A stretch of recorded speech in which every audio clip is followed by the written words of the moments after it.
नमस्कार, मैं हूँ शालिनी भारद्वाज और आप देख रहे हैं इंडिया न्यूज। इस वक्त हमारे साथ एक अहम गेस्ट जुड़ने जा रहे हैं जिनका नाम है doctor Randeep Guleria. Doctor Randeep Guleria all India institute of medical sciences के डायरेक्टर हैं और साथ ही ये एक वो विशेषज्ञ हैं जिन्होंने अभी तक कोरोना को लेकर जो भी भविष्यवाणी की है वो सही साबित हुई है।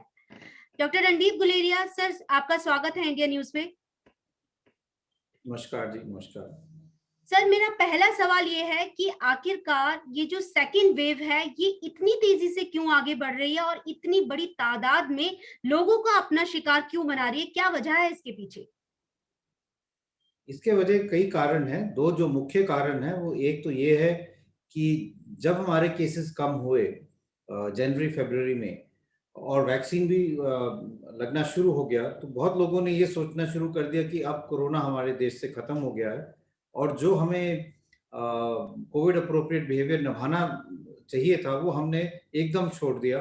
मास्क लगाने बंद कर दिए, 2 गज की दूरी बिल्कुल बंद हो गई, क्राउड्स इकट्ठे शुरू होने शुरू हो गए, लोगों ने पार्टीज करनी शुरू कर दी। लेकिन वायरस तो हमारे बीच ही था, तो वायरस को एक मौका मिला फैलने के लिए।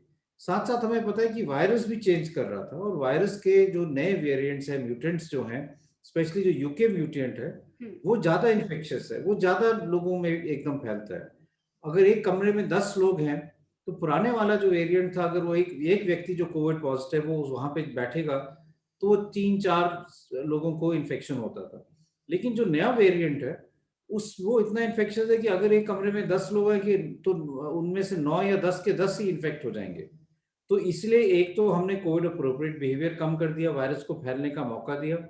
साथ-साथ वायरस भी ऐसा चेंज हो गया कि वो बहुत जल्दी फैलना शुरू हो गया, ज़्यादा लोगों को अपने चपेट में लेना शुरू कर दिया वायरस ने। उसके कारण एकदम हमारे केसेस बढ़ने शुरू हुए और यही हम देख रहे हैं कि जो स्पाइक है वो बहुत स्टीप है और बहुत जल्दी ही केसेस डबल हो रहे हैं, ट्रिपल हो रहे हैं और अब हम 1.5 लाख पर डे केसेस से ऊपर पहुंच गए हैं, जो हम पिछली दफा जब स्पाइक आया था तो ऐसा कभी नहीं हुआ था। हम्म। सर, अगर हम बात करें ये पर्टिकुलर वेरिएंट का, जैसे कि आपने बताया है यूके वेरिएंट इसके लिए जिम्मेदार है, तो क्या वजह है कि ये मेट्रोपॉलिटन जो सिटीज है खास तौर पर ये इसका शिकार हो रही है? यहाँ पर केसेस लगातार एक के बाद एक बढ़ रहे हैं। तो कोरोना वायरस जो है एक ये रेस्पिरेटरी वायरस है, ये ड्रॉपलेट इन्फेक्शन से फैलता है, यानी कि एक व्यक्ति से दूसरे व्यक्ति। तो जहां पर भी पॉपुलेशन डेंसिटी ज्यादा है, जहां पे जैसे मेट्रोपॉलिटन शहर हैं या जहां पे क्राउडिंग ज्यादा है, एक कमरे में 10 लोग रह रहे हैं, साथ साथ ही लोग रह रहे हैं, कॉमन टॉयलेट है, या फिर जैसे हम अर्बन स्लम्स में देखते हैं या मेट्रो की भीड़ देखते हैं, हम्म। ऐसी जगह स्थिति देखें तो उसमें वायरस को फैलने का मौका मिलता है। मान लो एक जगह पे हम 10 लोग बैठे हैं, मेट्रो में हैं या कहीं और जगह पे हैं और एक आदमी खांसता है, तो एक आदमी उसमें से जिसको पता भी नहीं एसिम्प्टोमेटिक है, लेकिन वो वायरस को फैला रहा है, वो इस भीड़ में खड़ा है, तो उसके आसपास वाले जो लोग हैं सब सब में जो है वायरस जो है फैल सकता है। गाँव में, छोटे शहरों में इतना क्राउड नहीं है। गाँव में लोग दूर रहते हैं, इतना क्राउडिंग नहीं है, खुल तो हवा खुली है और बाहर ज़्यादा रहते हैं, जिससे आउटडोर एनवायरनमेंट में वायरस जो है ज़्यादा देर रह नहीं सकता और वो हवा से वो इतना जो है लोगों को इन्फेक्ट नहीं कर पाता। तो इसलिए जो शहर हैं, क्योंकि वहाँ पे पॉपुलेशन डेंसिटी ज़्यादा है, क्राउड ज़्यादा है, लोग मिलते ज़्यादा हैं, तो वो वायरस भी ज़्यादा फैलता है। सर, अभी अगर जिस तरह की हमारे पास गाइडलाइंस है वो वही गाइडलाइंस है कि 2 गज की दूरी है जरूरी, लेकिन आपको लगता है जिस तेजी से ये फैल रहा है क्योंकि ये बहुत इन्फेक्शियस है, बहुत ट्रांसमिसेबल है, ऐसे में इस स्थिति को देखते हुए हमें गाइडलाइंस बदलने की जरूरत है अभी? हमें गाइडलाइंस बदलने की ज़रूरत नहीं, लेकिन हमें वही चीज़ें करनी है जो हम जुलाई-अगस्त में कर रहे थे। कई चीज़ें जो हम वहाँ तब कर रहे थे, हमने छोड़ दी हैं। उनमें से जैसे हम कर रहे थे टेस्टिंग, ट्रैकिंग, ट्रीटिंग, आइसोलेशन। इसका क्या मतलब हुआ? उसका ये मतलब हुआ कि जो भी पॉज़िटिव आ रहा है, उसके जो फैमिली मेंबर्स हैं, क्लोज़ कॉन्टैक्ट्स हैं, उनकी हम टेस्टिंग करें, उनको आइसोलेट करें और अगर वो पॉज़िटिव हैं, तो उनको ट्रीट करें, नहीं तो उनको क्वारंटाइन करें, कोविड केयर सेंटर में उनको डालें। या फिर कोई ऐसा व्यक्ति है जो घर में अपने आप को आइसोलेट नहीं कर सकता, उसके लक्षण बहुत कम हैं, लेकिन पॉजिटिव है, तो उसको हम कोविड केयर सेंटर में डालें जिससे वो अपने एरिया में इन्फेक्शन ना फैलाए। उसके अलावा हमें सर्वेलेंस करने की ज़रूरत है। हमें देखना चाहिए कि कहाँ-कहाँ से केसेस ज्यादा आ रहे हैं। एक कॉलोनी से केसेस ज्यादा आ रहे हैं तो उसको एक कंटेनमेंट जोन बनाने की जरूरत है। अगर आप याद करोगे तो पहले हम रेड जोन, हुँ, ग्रीन जोन, येलो जोन ऐसी बातें करते थे। बिल्कुल हमें सही वही कहा। चीज कौन से रेड जोन है, रेड जोन को हम बिल्कुल सील करके रखें कि इन्फेक्शन वहां से ना फैले, सब लोगों की वहां टेस्टिंग हो। वहां पे हम देखें कि उनको पूरी तरह से खाना मिले, दूध मिले, पानी मिले, लेकिन वो बाहर ना जाए जिससे वो इन्फेक्शन बाहर ना फैलाए। फिर एक पेरीमीटर होगा जो हम येलो जोन कहते हैं कि वहां पे हम लिमिटेड एक्टिविटीज करने दें, और जहां पे इन्फेक्शन नहीं है उसको हम ग्रीन जोन करें। तो वो चीजें हम कर रहे थे पहले, अब हमने वो सब छोड़ दी हैं। तो वो सारी चीजें जो है हमें फिर से करने की जरूरत है, तभी हम वायरस को फैलने से रोक पाएंगे। अब स्थिति ऐसी होगी कि ये चीजें नहीं हो रही हैं, हुँ, इसलिए हॉस्पिटल में जोर बहुत पड़ रहा है, क्योंकि जैसे जैसे हमारे केसेस बढ़ेंगे प्रोपोर्शनली उतने ही ज्यादा लोग बीमार होंगे, उतने ही ज्यादा लोगों को सीवियर इलनेस होगी, और उतने ही ज्यादा लोगों को हॉस्पिटल बेड या आईसीयू की जरूरत पड़ेगी।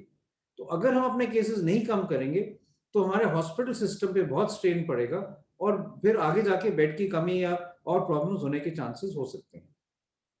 सर खास तौर पर इस वेरिएंट में ये भी देखा गया है कि यंगस्टर्स यानी कि कम उम्र के बच्चे और जिनकी उम्र लगभग 20 से 40 साल की है, वो लोग और 5 साल के बच्चे, छोटे-छोटे बच्चे बड़ी तादाद में इसका शिकार हो रहे हैं। लगातार अस्पतालों में भी भीड़ बनी हुई है।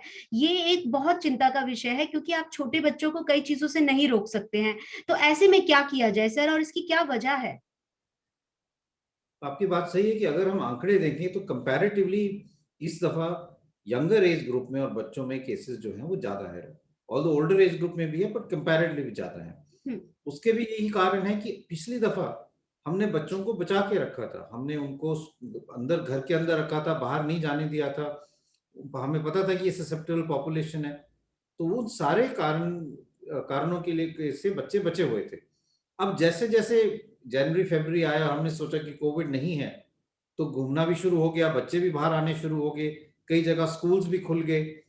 तो वो जो जो वर्ग था जिसको बचा के रखा था, लेकिन वो ससेप्टेबल था, उनको कोविड हुआ नहीं था, इसलिए उनको उनमें कोई इम्यूनिटी नहीं थी, वो एकदम एक्सपोज हो गए।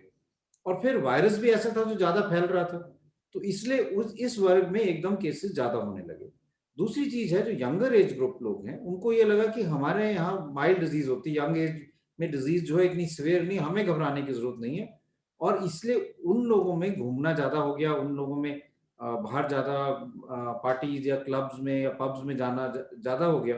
और ऐसी जगह जब आप जाते हैं तो खाने के लिए या कुछ ड्रिंक करने के लिए आपको अपना मास्क नीचे करना पड़ता है। तो जब भी आप ऐसा करते हैं और आप फिर बोल रहे हैं या हंस रहे हैं और आपको इन्फेक्टेड हो, आपको पता भी नहीं है, तो आप वायरस जो है हवा में ड्रॉपलेट के माध्यम से फैला रहे हो, और फिर एकदम और लोगों में इन्फेक्शन फैल जाता है। वो भी आप ही के कोलीग्स हैं जो यंगर एज ग्रुप के हैं। तो इसलिए यंग एज ग्रुप में इस दफा जो है वो केसेस ज्यादा पाए गए। और सर बच्चों को कैसे बचाएँ? बच्चों को बचाने के लिए, क्योंकि अभी वैक्सीन अप्रूव नहीं हुई है बच्चों के हुँ, लिए, इसलिए बच्चों को बचाने के लिए हमें जो पहले अपने प्रिकॉशंस लिए थे कि उनको घर के अंदर रखना है, बाहर नहीं जाने दे, पूरा जो हाथ धोने की जो उनको जब भी बाहर से आए तो हाथ रेगुलरली धोएं, बाहर जाएं तो मास्क रेगुलरली लगाएं, क्राउड्स उनको अवॉइड करें, नॉन एसेंशियल एक्टिविटी बिल्कुल अवॉइड करें, वो हमें फिर से करने की जरूरत है। पहले तो अगर घर में कोई सामान आ रहा होता था तो हम उसकी पूरी तरह से सफाई करते थे बाहर, हुँ। लोग उसको अच्छी तरह से धोते थे फिर ही अंदर आने देते थे। वो सब चीजें हमने छोड़ दी हैं। तो इसीलिए इन्फेक्शन जो है घरों में फैल रहा है, और हम ये देख रहे हैं कि पहले अगर एक घर में वायरस किसी को पॉजिटिव होता था तो घर में एक या दो ही सदस्य पॉजिटिव होते थे। अब पूरा का पूरा परिवार पॉजिटिव हो रहा है, हुँ। क्योंकि वो एक हमारी हमने भी ढील कर दी है, और वायरस भी ज्यादा इन्फेक्शियस हो गया, इसलिए केसेस एकदम बढ़ने शुरू हो गए। सर और आखिर क्या वजह है कि इस वेरिएंट की वजह से जो इन्फेक्शन बढ़ रहा है, ये इसमें डेथ रेट भी ज़्यादा है, कहीं न कहीं मोर्टेलिटी भी ज़्यादा है। क्या वजह है सर इसकी? पहले हम ये मान रहे थे क्योंकि यंगर एज ग्रुप में हो रहा है तो इसमें डेथ रेट जो है वो कम है, हुँ, और शुरू के आंकड़े ऐसा सजेस्ट कर रहे थे। लेकिन अब अगर हम अब का डेटा देखें, जैसे जैसे केसेस बढ़े हैं तो डेथ रेट भी बढ़ रहा है। और वो इसलिए है क्योंकि जो यंग लोग हैं जिनमें पहले इन्फेक्शन हुआ, वो इन्फेक्शन फिर अपने घर पे ले जाएंगे। घर में कुछ लोग होंगे जिनको कोमॉर्बिडिटीज हैं या बुजुर्ग होंगे, हुँ। उनमें इन्फेक्शन हो रहा है, और उनमें जो है ज्यादा सीरियस इन्फेक्शन होता है तो उनमें मोर्टेलिटी ज्यादा हो जाती है।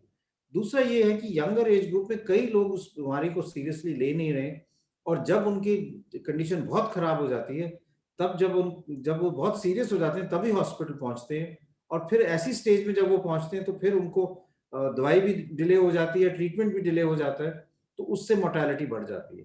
तो इसीलिए जो जिनको भी कोविड के लक्षण हो, चाहे वो किसी भी एज ग्रुप के हो, अपना टेस्ट जल्दी से जल्दी कराएं, अपने आप को आइसोलेट करें, और अगर आपको कोई ऐसे लक्षण होते हैं जो हम वार्निंग साइंस कहते हैं, तो आप एकदम हॉस्पिटल आएं और अपनी पूरी ट्रीटमेंट स्टार्ट करें।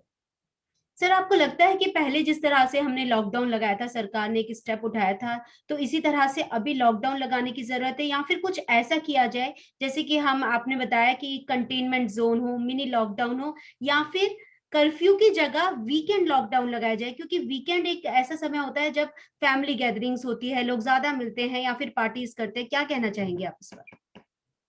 तो वीकेंड लॉकडाउन या नाइट कर्फ्यू से कुछ हद तक फर्क पड़ेगा, लेकिन हमें अग्रेसिवली एक्शन लेने की जरूरत है, क्योंकि केसेस बहुत रैपिडली बढ़ रहे हैं, और नेशन वाइड लॉकडाउन का करना बहुत मुश्किल है। लेकिन ये बात सही है कि हमें ये देखना पड़ेगा कि जहां जहां से केसेस ज्यादा आ रहे हैं, जो भी एरियाज हैं जहां से केसेस बहुत बढ़ रहे हैं, वहां हम कंटेनमेंट करें, माइक्रो लॉकडाउन करें, उस एरिया को एकदम सील कर लें, जिससे वहां से इन्फेक्शन बाहर ना फैले।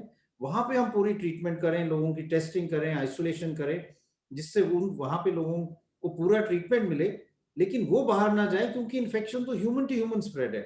हवा से तो वायरस फैलेगा नहीं, पानी से भी नहीं फैलेगा, ना मच्छरों से फैलेगा। तो अगर हम एक जगह जहां पे केसेस बढ़ रहे हैं उसको कंटेन कर पाए, और उस इन्फेक्शन को उस जगह ना फैलने दें जहां पे अभी इन्फेक्शन नहीं है, तो हम अपने केसेस कम सकते हैं। लेकिन उसके साथ साथ ट्रैवल को भी ध्यान से देखना पड़ेगा। आजकल लोग एक जगह से दूसरी जगह आम ट्रैवल कर रहे हैं। बिल्कुल। अगर एक इन्फेक्टेड एरिया से काफी लोग दूसरी जगह चले गए, तो वहां पे तो इन्फेक्शन वो साथ लेके जाएंगे, तो जो हम कह रहे हैं ग्रीन एरिया है, वो एकदम रेड एरिया बन जाएगा। इसलिए एग्रेसिव कंटेनमेंट करने की जरूरत है, उसमें हमें बहुत एग्रेसिव एक्शन लेना चाहिए। बिल्कुल सर। सर, अगर अब हम बात करते हैं वैक्सीनेशन को लेकर भी तमाम सवाल हैं। सवाल पहला यही है सर कि ऐसे खासतौर पे विशेषज्ञ डॉक्टर्स हैं, लगभग 30 डॉक्टर, कहीं 50 डॉक्टर संक्रमित हो रहे हैं, बावजूद उसके कि वो पूरी डोजेस वैक्सीन की ले चुके हैं। इसके पीछे सर क्या वजह है? तो इसके वजह ये है कि हमें ये समझना चाहिए कि वैक्सीन का मकसद क्या है। वैक्सीन का सबसे पहला मकसद है टू डिक्रीज मोर्टेलिटी। इसका ये मतलब कि जब हम वैक्सीन लगाते हैं तो हमें डिजीज नहीं होगा, इन्फेक्शन हो सकता है। अब इन दोनों में अंतर क्या है? दोनों में अंतर ये है कि अगर हम कहते हैं हमें डिजीज नहीं होगा, इसका मतलब हमें गंभीर बीमारी नहीं होगी, हमें हॉस्पिटल नहीं जाना पड़ेगा, और हमें डेथ के कोविड के कारण मरने के चांसेस बहुत मिनिमम हो जाएंगे। इन्फेक्शन का क्या मतलब हुआ कि अगर हम किसी कोविड पॉजिटिव पेशेंट के कांटेक्ट में आते हैं और हमें वैक्सीन लगा है, तो ये हो सकता है कि हमारे गले में, नाक में वायरस आ जाए, कुछ टाइम के लिए वहां पे वो मल्टीप्लाई भी करे और हम पॉजिटिव भी हो जाएं। हम कुछ टाइम के लिए इन्फेक्शियस भी हो सकते हैं, कि हम और किसी को इन्फेक्शन दे सकते हैं।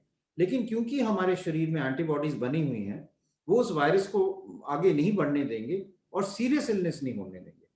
तो हमें माइल्ड इन्फेक्शन हो सकता है, हमें एसिम्प्टोमेटिक डिजीज हो सकती है, हम कोविड पॉजिटिव हो सकते हैं, लेकिन हमें सीरियस इलनेस नहीं होगी।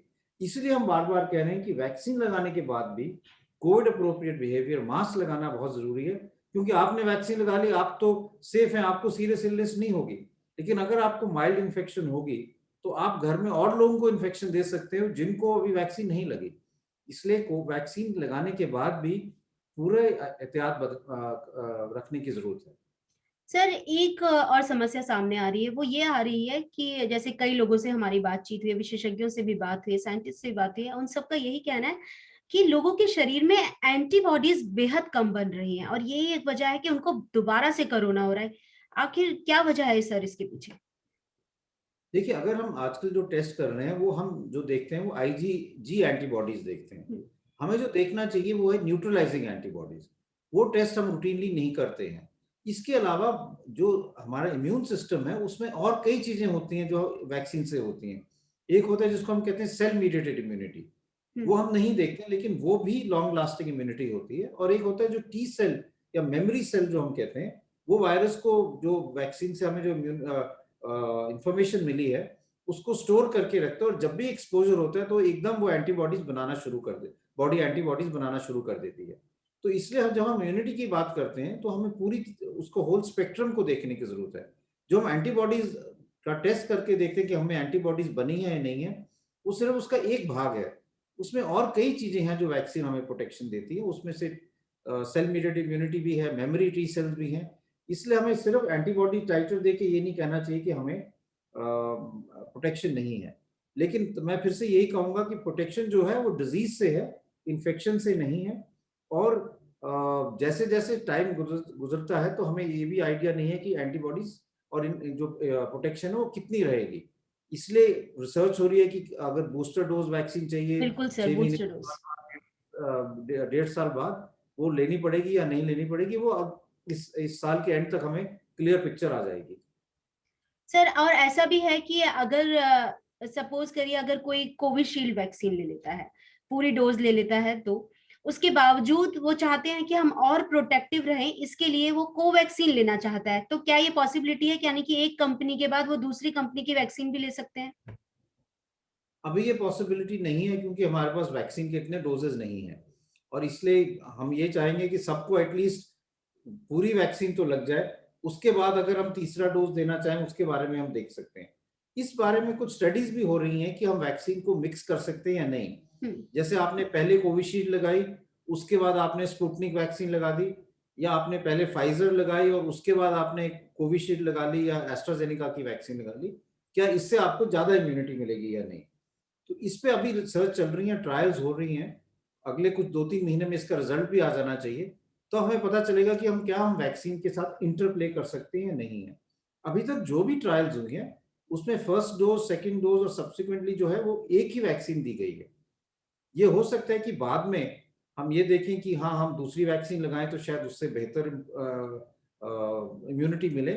लेकिन अभी ये कहना मुश्किल है कि अगर हम पहले कोविशील्ड लगाएं और बाद में कोवैक्सीन ले तो उससे हमें बेटर इम्यूनिटी मिलेगी या नहीं। इस पे अभी रिसर्च करने की जरूरत है। सर आपको लगता है कि ये सही समय है कि जो हमने एक एज लिमिट बनाई हुई है कि 45 से जितने भी अबव एज है वो लोग वैक्सीन लगा सकते हैं, जैसे युवाओं में लगातार कोरोना का इन्फेक्शन बढ़ रहा है, ऐसे में हमें एज लिमिट रिड्यूस कर देनी चाहिए? देखिए, हमारे पास जो हम बात करते हैं ना, हम वैक्सीन का, जैसे मैंने शुरू में कहा, हमारा क्राइटेरिया क्या है। क्राइटेरिया, सबसे पहले क्राइटेरिया है कि हमारी डेथ्स कम होनी चाहिए, कोई कोविड से ना मरे। इसलिए जो हाई रिस्क ग्रुप है जिसमें सबसे ज्यादा डेथ होने के चांसेस हैं, उनको हमने पहले वैक्सीनेट किया। 60 साल से उम्र जिनकी ज्यादा हो या जिनको 45 टू 59 जिनकी कोमॉर्बिडिटीज हैं, आप 45 से ज्यादा, या हेल्थ केयर वर्कर्स या फ्रंटलाइन वर्कर्स जो इस लड़ाई में लड़ रहे हैं। हम नहीं चाहते कि वही बीमार हो जाएं और फिर हमारा हेल्थ केयर सिस्टम काम ना कर पाए। इसके बाद ही हम फिर उन लोगों को वैक्सीनेट कर सकते हैं जिन जो लो प्रायोरिटी में आते हैं। लेकिन इसके साथ साथ हमें बैलेंस करना चाहिए डोज अवेलेबिलिटी और वैक्सीन पॉपुलेशन पे। क्योंकि अगर आप देखिए, अगर हम इसी पॉपुलेशन की बात करें, अगर हम कहें कि हम सबके लिए खोल दें वैक्सीन, तो हमारी जो पॉपुलेशन है, एडल्ट पॉपुलेशन, वो ऑलमोस्ट 97 करोड़ के करीब है। अगर हम इसको राउंड ऑफ करें तो हम कहें कि 1 बिलियन लोग हैं हमारे अडल्ट्स, तो हमें 2 बिलियन डोजेस चाहिए होंगी। अगर हम दुनिया के सारी वैक्सीन भी कंबाइन करा दें तो भी हमारे पास इतने डोजेस नहीं होंगे कि हम सब लोगों को वैक्सीनेट कर पाए, क्योंकि 2 बिलियन डोजेस तो बहुत ज्यादा होती हैं। इसीलिए हमें ग्रेडेड रिस्पॉन्स करना पड़ेगा कि जैसे जैसे वैक्सीन और बनती हैं, जैसे और अप्रूवल्स आते हैं और जैसे हमारे पास वैक्सीन क्वांटिटी ज्यादा होती है, हम इसको रोल आउट करें और लोगों को लगाएं। ये बात ठीक नहीं होगी कि हम सबके लिए कह दें और हम फिर ऐसी सिचुएशन हो कि 18 साल से 25 साल वालों ने लगा ली लेकिन 60 साल वालों को नहीं मिल पाई वैक्सीन और उनमें डेथ ज्यादा होगी। इसलिए ग्रेडेड रिस्पांस तो बहुत जरूरी है और उसको बैलेंस करना पड़ेगा अवेलेबिलिटी ऑफ डोजेस के हिसाब से।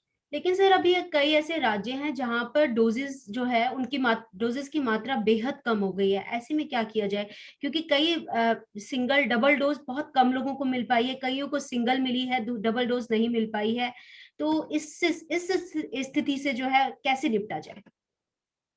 ये जो स्थिति है ये बेसिकली सप्लाई डिमांड वाली इश्यू है, डोजेस की कमी नहीं है।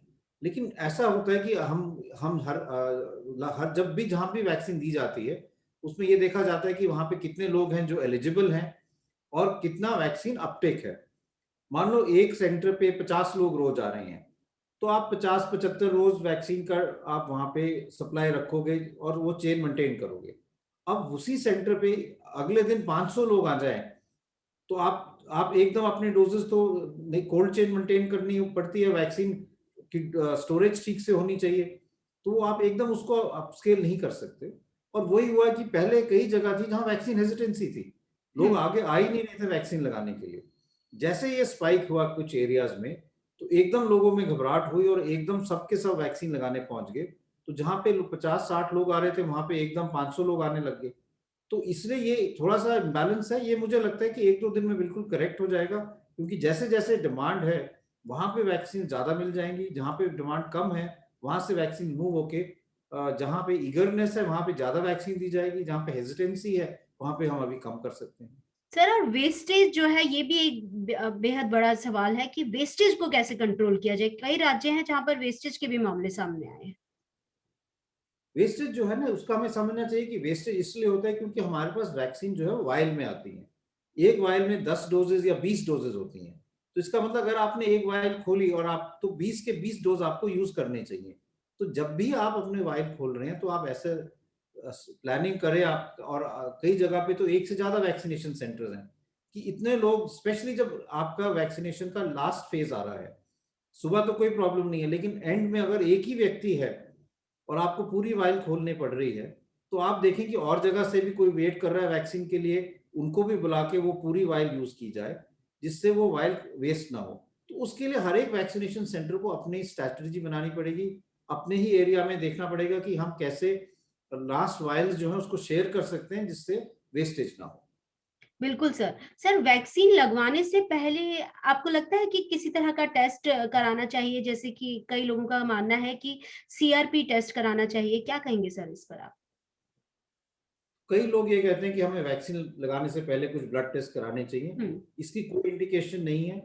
कुछ लोग ये भी कहते हैं कि वैक्सीन लगाने से पहले हम क्रोसिन की गोली ले लें, पैरासिटामोल ले लें या एलर्जी की दवाई ले लें जिससे हमें कोई रिएक्शन नहीं होगा। इसकी भी कोई जरूरत नहीं है।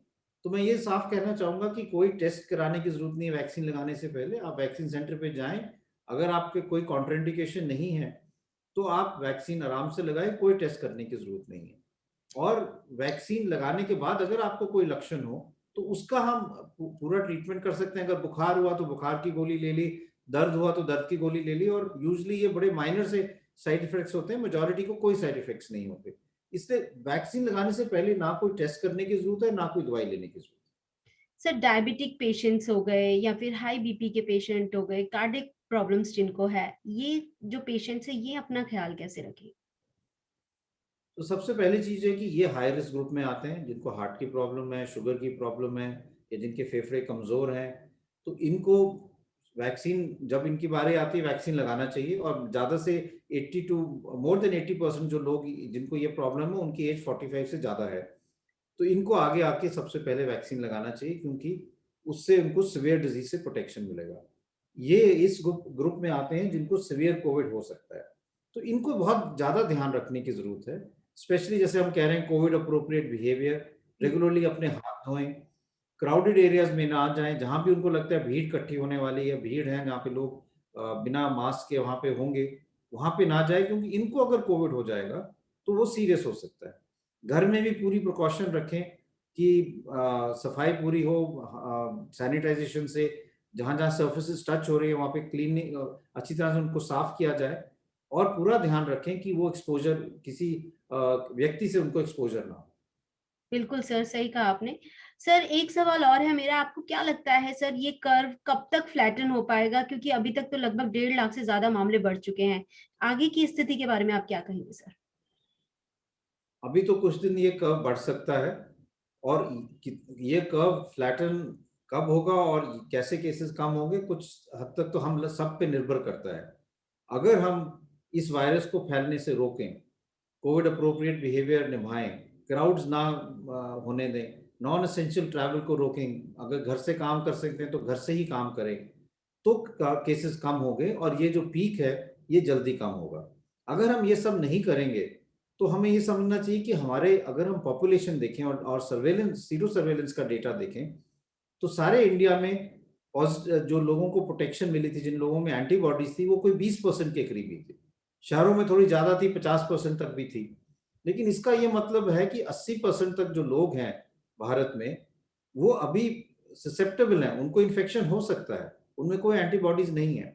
इसका मतलब ये एक बहुत ज्यादा संख्या हमारे पॉपुलेशन में है जो अभी कोविड इन्फेक्शन जिनको हो सकता है।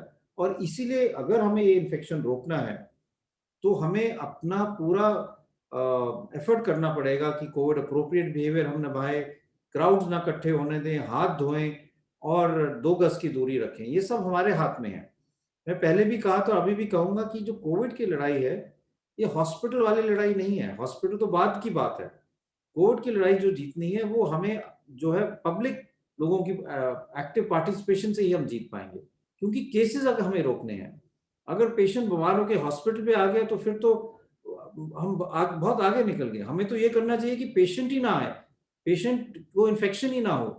और वो इन्फेक्शन रोकने के लिए हमें बीमारी को फैलने से रोकना है। और वो बीमारी एक व्यक्ति से दूसरे व्यक्ति में के संपर्क में आने पे ही फैलती है, ड्रॉपलेट इन्फेक्शन है। अगर हम ड्रॉपलेट इन्फेक्शन को रोक दें, 2 गज की दूरी रखें, हाथ अपने धोएं रेगुलरली, मास्क लगाएं, तो वायरस कहीं नहीं फैल सकता, चाहे वो वेरिएंट हो चाहे वो पुराना वायरस हो। तो इसलिए ये सब चीजें अगर हम करेंगे तो हम हमारे केसेस बिल्कुल नहीं बढ़ेंगे। बिल्कुल सर, सही कहा आपने। सर एक सवाल और है मेरा सर, रेमडेसिविर को लेकर है।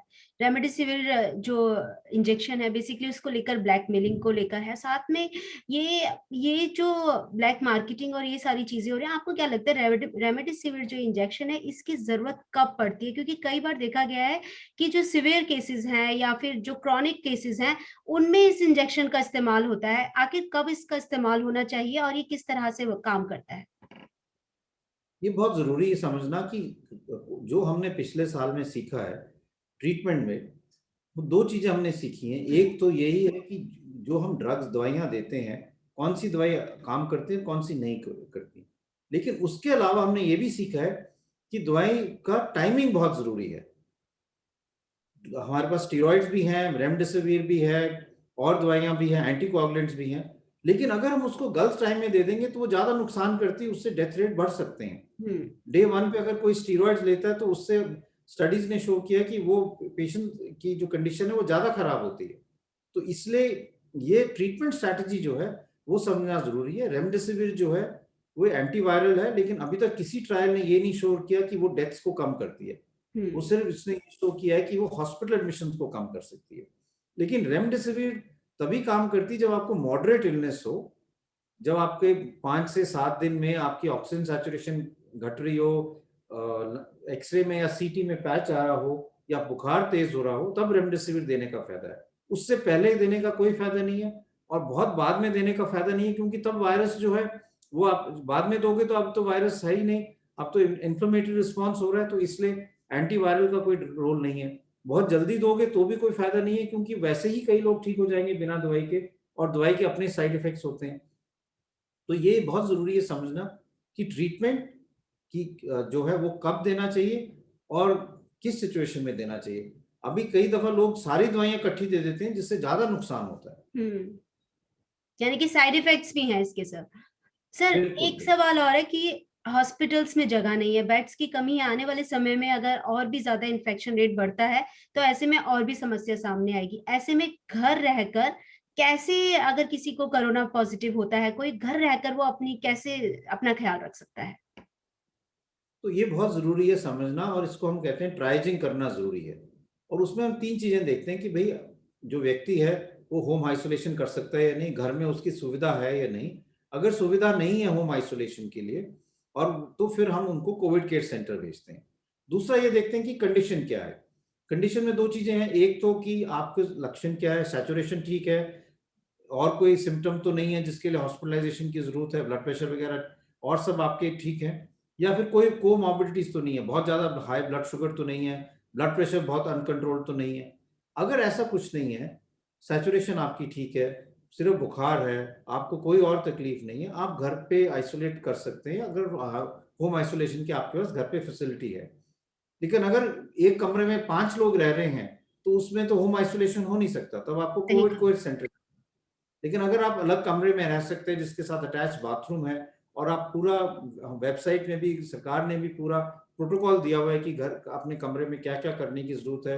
एक केयर गिवर भी होना चाहिए जो आपको खाना देगा, साथ में आपकी वो सपोर्ट कर सकता है, मास्क लगाने की जरूरत है, तो वो आप फिर घर पे पूरा इलाज कर सकते हैं। और ये समझना बहुत जरूरी है कि 85 to 90% जो लोग हैं जिनको कोविड होगा है, वो बहुत माइल्ड इलनेस है, वो घर पे अपने ठीक हो सकते हैं। सिर्फ 10 से 15% ऐसे लोग आते हैं जिनको हॉस्पिटल की जरूरत पड़ती है, और लेस देन 5% जो हैं उनको आईसीयू केयर की जरूरत पड़ती है। तो इसलिए ज्यादातर जो पेशेंट्स हैं वो घर पे अपने आप को होम आइसोलेट कर सकते हैं, और इससे हॉस्पिटल पे भी जो है स्ट्रेस है वो कम होगा। सर, इंडिया न्यूज के माध्यम से आप लोगों को क्या आखिरी मैसेज देना चाहेंगे? मैं यही कहना चाहूंगा कि कोविड की लड़ाई अभी खत्म नहीं हुई है, और ये लड़ाई हम सब की इकट्ठे मिलके लड़ने वाली लड़ाई है। ये डॉक्टरों की लड़ाई नहीं है, सब सारी जनता की लड़ाई है। और इसमें कोविड अप्रोप्रिएट बिहेवियर, मास्क लगाना, 2 गज की दूरी और हाथ धोना बहुत जरूरी है। और ये अगर हम सब लोग इकट्ठे मिलके ये करेंगे, इसको एक अभियान की तरह करेंगे, तो हम इस वायरस से जीत पाएंगे, अपने केसेस कम कर पाएंगे। साथ साथ हमारे पास एक और हथियार है, वैक्सीन जो है, वो भी जैसे जैसे हमारी बारी आएगी हम वैक्सीन लगाएं, उससे भी हमारे केसेस कम होंगे। और अगर हम ये दोनों चीजें मिलके करें कि वैक्सीन भी लगाएं और जो सोशल वैक्सीन है, जो कोविड अप्रोप्रिएट बिहेवियर है, उसको भी निभाएं, तो हम कोविड से जल्दी राहत पा पाए। धन्यवाद सर, इंडिया न्यूज से बात करने के लिए बहुत बहुत शुक्रिया। धन्यवाद।